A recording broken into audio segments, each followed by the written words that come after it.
D-Day, Operation Overlord. It is the largest military operation ever undertaken in history. It's an extraordinarily difficult operation. Standing on a beach in Normandy today, you might see families picnicking, children building sandcastles, tourists snapping photos. But beneath the peaceful surface lies a violent past that claimed thousands of lives in a single day.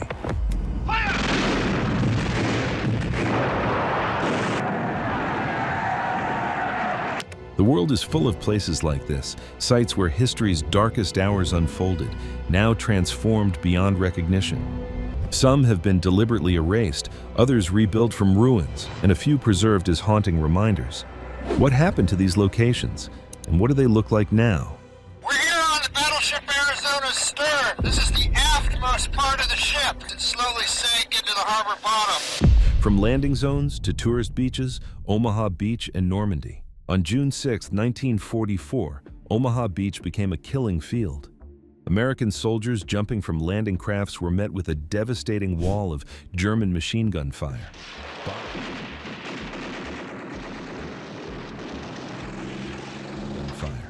Bodies piled up in the surf. The water turned red. Of the roughly 34,000 troops who landed at Omaha that day, around 10,400 became casualties within hours. The beach was littered with destroyed equipment, abandoned vehicles, and the bodies of young men who never made it off the sand.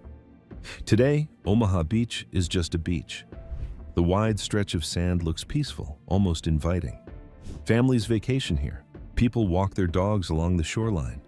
The tide comes in and out, washing away footprints like it washed away the blood decades ago. There are no bullet holes in the sand, no visible scars from the artillery that pounded this coastline. Nature reclaimed what war had temporarily owned. But if you climb the bluff above the beach, you'll find the Normandy American Cemetery. Rows upon rows of white marble crosses stretch toward the horizon, 9,003 of them. This is where the violence of that day becomes real again. Each marker represents a life cut short, a family forever changed. The contrast is stark. Down below, tourists in swimsuits. Up here, silence and remembrance. Not far away, in the small village of Hauteville-la-Hubert, there's a building that appeared in famous photographs from 1944. American soldiers stood guard as German prisoners were processed there. That building still stands, looking remarkably similar to how it did 8 decades ago. The stones haven't changed much, but everything around them has. What was once a strategic point in a massive military operation is now just another quiet Norman village where life moves slowly. The streets that witnessed liberation, Paris and Vienna. Paris in August 1944 was a city on the edge. German occupation was ending, but not peacefully. The Place de la Concorde, that famous square in the heart of Paris, became a battleground. Gunfire echoed off the elegant buildings surrounding the plaza. French resistance fighters and arriving Allied forces engaged German troops in intense street fighting. The cobblestones that had seen centuries of French history were now seeing liberation, paid for in blood. Walk through Place de la Concorde today and you'll find something completely different. A giant Ferris wheel dominates the space, offering tourists panoramic views of the city. Historic lampposts line the square, their ornate designs unchanged since before the war. People take selfies at the Luxor obelisk. Couples stroll hand in hand. There's no sign that people died here, no indication that bullets once flew across this open space. The square has been returned to what it was meant to be, a place of beauty and gathering, not warfare. Vienna tells a different story. In March 1938, the Ringstrasse, Vienna's grand circular boulevard, hosted a victory parade after Austria was annexed into Nazi Germany. Crowds lined the streets. Nazi flags hung from every building. Hitler himself rode through in triumph, celebrating the Anschluss. The architecture of the Ringstrasse witnessed one of the most significant political events of the pre-war period. That same architecture still stands today, almost exactly as it was. The buildings along the Ringstrasse survived the war largely intact. You can walk the same route that parade took and see essentially the same facades, the same ornate details, the same grand scale. But the context has been completely stripped away. The Ringstrasse is now lined with cafes, shops, and trams full of commuters. The physical space remained, but its meaning was transformed. History happened here, but the street itself offers few clues to those who don't know where to look. Erased from the map, the Führerbunker and Berghof. Some places were too symbolic to let stand. The Führerbunker in Berlin was where Adolf Hitler spent his final days, where he married Eva Braun, where he committed suicide on April 30th, 1945. The bunker was buried deep beneath the Reich Chancellery Garden. The Führerbunker obviously is down below, very deep. So you have to find stairs that go down deep into the ground. Soviet troops discovered the burned remains of Hitler and Braun in a shell crater above, where their bodies had been hastily incinerated. The bunker became the endpoint of the Nazi regime, an underground tomb for a failed empire. Today, there's nothing to see. The bunker was blown up and sealed by Soviet forces. The site was eventually covered over completely. Where this historically significant structure once stood, you'll now find a parking lot and some apartment buildings. There's a small information panel on the sidewalk, easy to miss if you're not looking for it. It's intentionally underwhelming. Germany made a deliberate choice not to create any kind of shrine or memorial that could attract neo-Nazis. The message is clear. This place deserves no special recognition. The same fate befell the Berghof, Hitler's mountain retreat in the Bavarian Alps above Berchtesgaden. This was where Hitler spent much of his time, where he entertained foreign dignitaries, where key decisions were made in informal settings. Allied bombing damaged the complex in April 1945, and American troops occupied what remained. Photos from that time show GIs exploring Hitler's personal spaces, sitting on his furniture, a surreal reversal of fortune. The Bavarian government demolished the ruins completely in 1952. They wanted no pilgrimage site, no place for admirers to gather. Today, if you hike to the location on the Obersalzberg, you'll find forest and little else. A simple memorial plaque acknowledges what once stood here, but nature has reclaimed the land. Trees grow where Hitler's living room once was. It's as close to erasing history as you can get without actually erasing it from the record books. German towns, reborn, Uerdingen, Brekeln, and the Rhineland battlegrounds. The fighting in Western Germany during the war's final months was brutal and often forgotten. Small towns became battlegrounds as Allied forces pushed toward the Rhine River. Uerdingen, now part of Krefeld, was strategically important for controlling river crossings. Battles raged through streets where families had lived for generations. Buildings were reduced to rubble. Artillery turned neighborhoods into moonscapes. Today, Uerdingen is peaceful and entirely rebuilt. Paved streets carry normal traffic. There are no visible traces of the combat that consumed this place. The architecture is modern, or at least post-war. If you didn't know the history, you'd never guess what happened here. The same story repeats across the Rhineland. In Brekeln, the Annestrasse was completely destroyed by massive artillery bombardment in 1945. Photos from that time show absolute devastation, not a single structure left standing. Houses were reduced to piles of brick and broken wood. It looked like the surface of the moon. Today, Annestrasse is an unremarkable residential area. Modern homes line the street. People live normal lives, completely disconnected from the violence that once defined this location. There's no memorial, no plaque, nothing to indicate what happened. Camp Lintfort in the Lower Rhine region saw intense street fighting. Dead soldiers lay in residential areas. Civilians huddled in basements while battles raged overhead. The town was thoroughly battered. Now it's a quiet street where people go about their daily routines undisturbed. In Alsdorf, the Mariadorf district was where columns of German prisoners of war were marched through. Today, it's a lively neighborhood with modern shops and international restaurants. The transformation is complete. These towns made a choice, consciously or not, to move forward rather than memorialize. Unlike concentration camps or major battle sites, these small Rhineland communities simply rebuilt and got on with life. The trauma was real, but the physical evidence was swept away with the rubble. Only old photographs and fading memories preserve what these streets once witnessed. Stalingrad to Volgograd, a city rebuilt from ashes. Stalingrad was more than a battle. It was a turning point, the place where the Nazi advance into the Soviet Union finally broke. The fighting lasted from August 1942 to February 1943. The city was obliterated. Street by street, building by building, sometimes room by room combat reduced Stalingrad to ruins. Civilian casualties were enormous. Soldiers died by the tens of thousands. By the end, the city was a frozen wasteland of rubble and corpses. The Soviets couldn't let Stalingrad stay dead. It meant too much, symbolized too much. The city was rebuilt from the ground up, renamed Volgograd in 1961 as part of de-Stalinization efforts, though many still use the old name. The reconstruction was massive and deliberate. Wide boulevards replaced narrow streets. Monumental architecture proclaimed Soviet strength and resilience. The city became a showcase of socialist urban planning. Dominating everything is the Mamayev-Kurgan Memorial Complex. Its staggering size represents not only the huge price paid by the Russian people in the war, but also its enormous meaning in every Russian's heart. At its peak stands the Motherland Calls, an enormous statue of a woman brandishing a sword, calling her children to defend the motherland. At 85 meters tall, it was the tallest statue in the world when completed in 1967. You can see it from almost anywhere in the city. The memorial complex includes eternal flames, reflecting pools and walls inscribed with thousands of names. It's impossible to miss, impossible to ignore. Modern Volgograd is a functioning city of over 1 million people. People work, study, raise families. But the war is never far from consciousness. The entire city is essentially a memorial to its own destruction and rebirth. Unlike the small German towns that erased their scars, Volgograd made its trauma central to its identity. The past isn't buried here.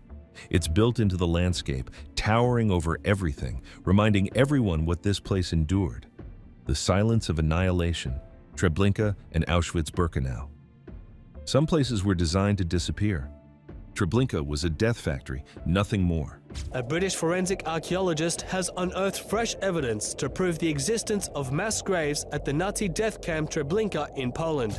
Between July 1942 and October 1943, an estimated 900,000 people were murdered there, almost all Jews. The Nazis operated Treblinka with industrial efficiency. Victims arrived by train were immediately sent to gas chambers disguised as showers, and their bodies were burned. The entire process from arrival to death took a few hours at most. When the Nazis realized they were losing the war, they tried to erase the evidence. They demolished the gas chambers, burned remaining bodies, plowed the ground, and planted trees. They even built a fake farm on the site. The camp was meant to vanish as if it had never existed. For a while, it almost worked. Today, Treblinka is a field of stones. There's no original structures left because the Nazis destroyed everything. The memorial, created in the 1960s, consists of thousands of granite blocks of various sizes representing the destroyed communities. In the center stands a large monument. It's stark, abstract, deliberately non-representational. You have to know what happened here to fully understand what you're seeing. The silence is overwhelming. Auschwitz-Birkenau is different because parts of it survived. This was the largest Nazi concentration and extermination camp. Over 1.1 million people died there, about 90% of them Jews. Today I'm in Auschwitz-Birkenau, the largest Nazi extermination camp. Between 1940 and 1945, at least 1.1 million people were murdered here, more than in any other camp. Auschwitz-Birkenau was the main killing center, with its infamous gate and railway entrance where selections happened. Some prisoners were sent to work as slaves, most were sent immediately to the gas chambers. The camp is now a museum and memorial site maintained by the Polish government. Original barracks still stand. The railway tracks still lead through the gate. You can walk into gas chambers and see the scratches on walls where people clawed in their final moments. Piles of shoes, suitcases, and human hair taken from victims are displayed behind glass. It's preserved not to glorify or sensationalize, but to prove, to make undeniable what happened. The contrast between Treblinka's erasure and Auschwitz's preservation shows two different approaches to the same horror. Both are profoundly disturbing in their own ways. Dresden's Phoenix, from rubble to resurrection. The bombing of Dresden in February 1945 remains controversial. Allied bombers dropped thousands of tons of explosives and incendiaries on the city center, creating a firestorm. Estimates of deaths range from 25,000 to 40,000 or more. The Baroque city center, with its historic churches and buildings, was largely destroyed. Dresden became a symbol of destruction, used for propaganda by both sides. The Frauenkirche, Dresden's iconic church, collapsed during the bombing. For decades, the ruins remained as they fell, a pile of blackened stones in the city center. East Germany kept it as a war memorial, a reminder of what they called Anglo-American terror bombing. The rubble pile became a gathering place for peace demonstrations. After German reunification, a decision was made to rebuild, using original plans and photographs, incorporating as many original stones as possible. The Frauenkirche was painstakingly reconstructed. The project took years and cost millions. In 2005, the church was reconsecrated. Today, it stands restored, though you can still identify the darker original stones scattered among the lighter new ones, creating a patchwork that tells the story of destruction and rebirth. Dresden itself has been rebuilt as a beautiful city again. The historic center has been reconstructed or restored where possible. Tourists come to admire the architecture.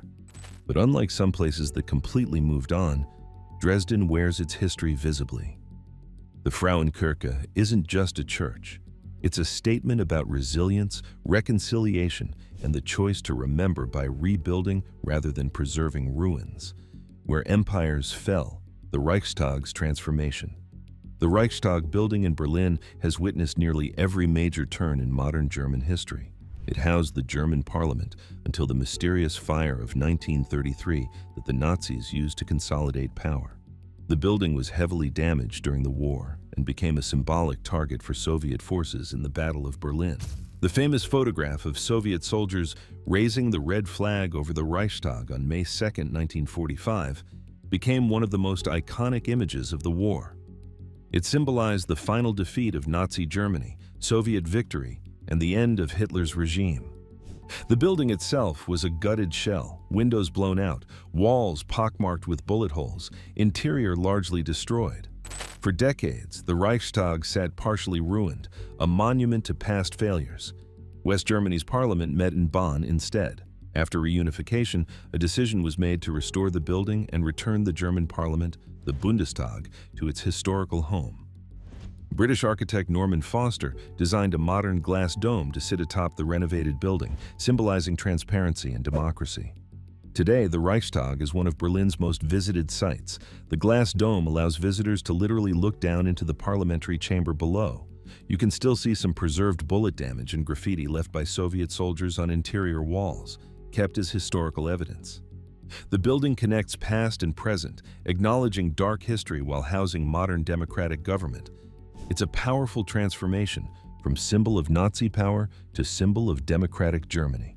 Ground Zero, Hiroshima's atomic shadow. On August 6, 1945 at 8:15 a.m., an atomic bomb detonated over Hiroshima. The explosion and resulting firestorm killed an estimated 70,000 people immediately, with the death toll rising to around 140,000 by the end of the year, as radiation sickness and injuries claimed more lives. An entire city was destroyed in seconds.